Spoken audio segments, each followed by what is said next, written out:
Bien. Todos sabemos y conocemos la situación crítica que atraviesa nuestro país.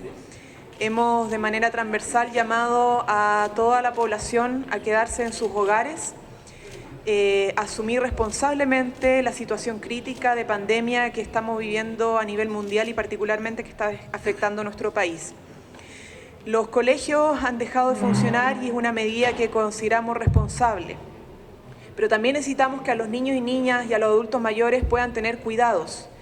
Y los trabajadores y trabajadoras están teniendo mucha incertidumbre respecto a qué va a pasar con su fuente laboral. Miedo a perder el trabajo los ha llevado a seguir concurriendo a sus lugares de trabajo, como también miedo a que se le apliquen descuentos. Hemos hecho de manera reiterada e insistente un llamado al gobierno a adoptar las medidas para resguardar la fuente laboral y de ingresos de la población. Lo hemos llamado y le hemos solicitado a convocar al Consejo Nacional Laboral para adoptar todas las medidas necesarias. Sin embargo, no hemos tenido respuesta.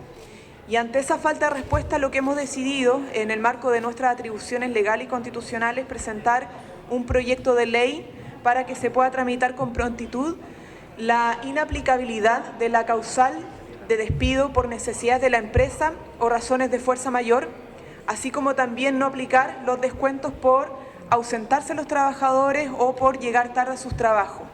Sabemos que la situación es crítica y necesitamos adoptar medidas serias. Sin embargo, no podemos resguardar por impedimento constitucional la situación de los trabajadores honorarios o del sector público. Por eso este proyecto es para abrir la discusión y convocar al Ejecutivo, al Congreso, para que pueda ponerse a disposición de este debate y tomar las medidas que le competen. No podemos hacer un llamado a la responsabilidad por parte del Gobierno sin adoptar las medidas laborales que corresponden. Los trabajadores y trabajadoras requieren un resguardo de su fuente laboral. Y la propuesta que hacemos nosotros es que no se puedan aplicar estas causales bajo el Código del Trabajo al menos por 4 meses. Así que vamos a presentar este proyecto de manera transversal. Creemos que es una contribución que podemos hacer.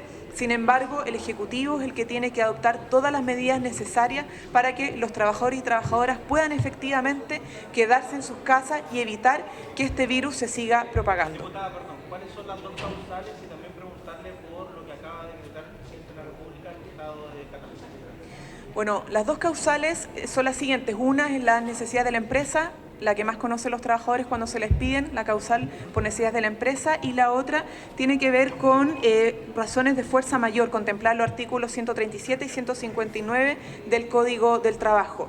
Y además, bueno, que no se aplique ningún menoscabo a consecuencia de la emergencia por el coronavirus, tales como descuento en sus salarios, inasistencia o retrasos vinculados a esta.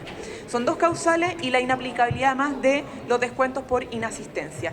Respecto al estado de catástrofe nacional, nosotros lo saludamos, pero también de hecho hemos solicitado en reiteradas oportunidades que se decrete estado de catástrofe nacional, pero obviamente lo que necesitamos es que el gobierno lo aplique con criterio y responsabilidad para que justamente logremos evitar que el virus se siga propagando, es decir, hacer un buen uso del estado de catástrofe. El presidente de la República puede, por ejemplo, fijar precios para evitar abusos de las farmacias, puede tener mayor control del sistema privado en materia de salud.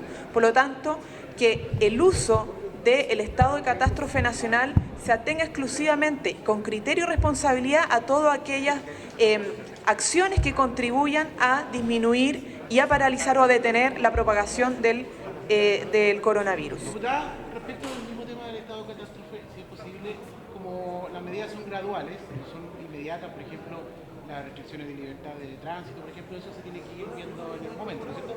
¿Qué le parece, quiero preguntarle a la diputada, ¿qué le parece a usted respecto a las movilizaciones o las marchas? ¿Deberían bajar la intensidad? ¿No deberían estar? ¿Se deberían seguir haciendo? No, la salud está primero. Nosotros hemos hecho un llamado, incluso con una declaración pública, a poder postergar, por ejemplo, las distintas elecciones que se vienen en 90 días, una postergación de 90 días.